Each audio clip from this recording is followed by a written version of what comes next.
Well, a crime crisis and raging Omicron surge are threatening to derail President Biden's agenda as he approaches his first full year in office. Let's dig in with tonight's panel. We've got former Biden campaign surrogate Kevin Walling and Project 21 co-chair Horace Cooper. Good evening to both of you. Thanks for staying up with us. Good evening. Kevin, Good evening. Kevin, as the president, returns from Delaware, we're now 3 days into the new year. He is facing a whole host of sort of spiraling crises. There is the nationwide testing shortage. There is inflation. What if none of these sort of abates ahead of the midterms? I mean, what does it spell for the party? Well, certainly, Gillian, the president has his plate full, and he's going to speak on the variant tomorrow in terms of the COVID crisis. He's going to give an update to the country, to your point, Gillian, in terms of the testing situation. 500 million tests going out this month to Americans. So certainly that is a key focus as he campaigned back in 2020 on ending the COVID crisis. That's the number one priority of this administration. But certainly, as you mentioned as well, inflation is certainly a key concern. He had a meeting today with some of the leading meat producers and the agriculture industry to talk about some of the rising costs around food and meat production in this country. So tackling these issues one by one, head on, with this president flying back from Wilmington today, as you mentioned, Gillian, to tackle all these issues. It's going to be a lot of things, like I said, on his plate, but he's up for all these tasks. I mean, we certainly hope so. Horace, let's take a deeper look at spiking violent crime. I want to put up a map for you guys to take a look at. 17 cities in the United States set new homicide records this year. They're literally, you can see these cities, they're literally spread out across the nation in all directions, coast to coast. Some might argue that this is as big a threat to the nation as Omicron itself right now. Well, they'd be right, actually. But let me just turn back just a little to the setup here about how the president is preparing for the new year. When you look at the various problems that our country faces, the first thing that comes to mind, and it's not just my take, it's the American people's take, President Biden has made it worse. He's made inflation worse.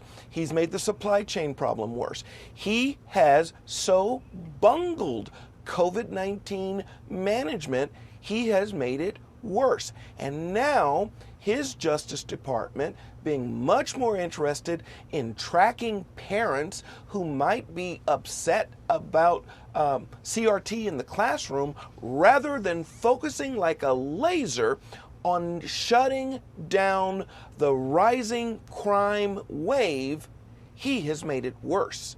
And this is a reckoning that the American people are going to bring forward as a response to him having made it worse. Kevin, you can kind of agree or disagree that whether he's made it worse. I'm guessing you disagree, but I disagree. Reality speaks for itself, though, and none of these crises have abated over the last year, and there are no signs that they're going to get any better, again, before the midterms, which is liable to spell disaster for your people. Well, Gillian, let's tackle crime head on right now, right? We saw double-digit increases in the last year of the Trump administration, a growing trend that is horrifying on our city streets.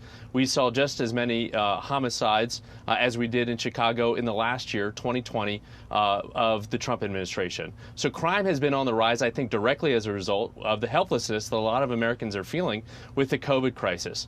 But the Biden administration and Department of Justice just 2 months ago announced $140 million more to hire 1,000 more cops on the streets. So Horace's point saying Kevin, that the Biden administration is making things worse is not right. In the scope, I just want to interrupt you because in the scope of the federal government, right, $140 million is nothing. I mean, it's like pennies. Well, Gillian, how about $350 billion?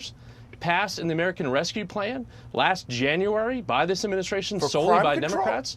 Direct aid to state and local governments. Many of those governments are using that money to hire back police that were let go during the COVID crisis and to bring on more cops, including Republican governors that are doing just that, Gillian. Horace, this is what Kevin lays out as a case that actually Jen Psaki has tried to make from the podium, which is that Democrats are the party of protecting police and shoring up police departments around the country.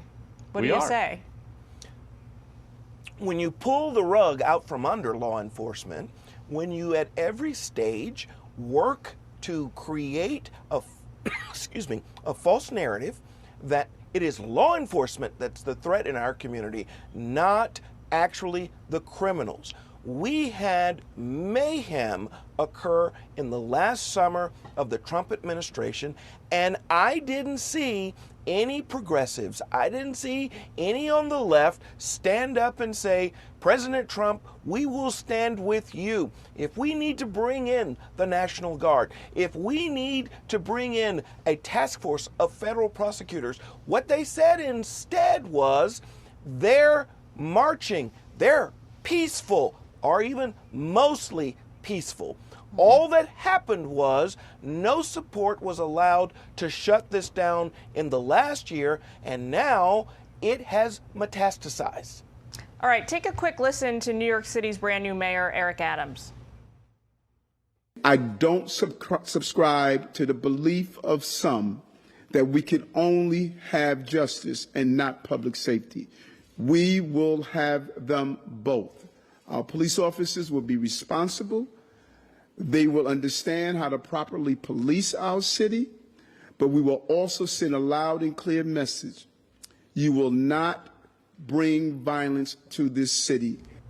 Horace, just a couple seconds left, but I wanted to play that clip because it follows on to a point you made a moment ago. Is it really possible to do what this Democratic mayor wants to do? Is justice and public safety, are they compatible agenda items?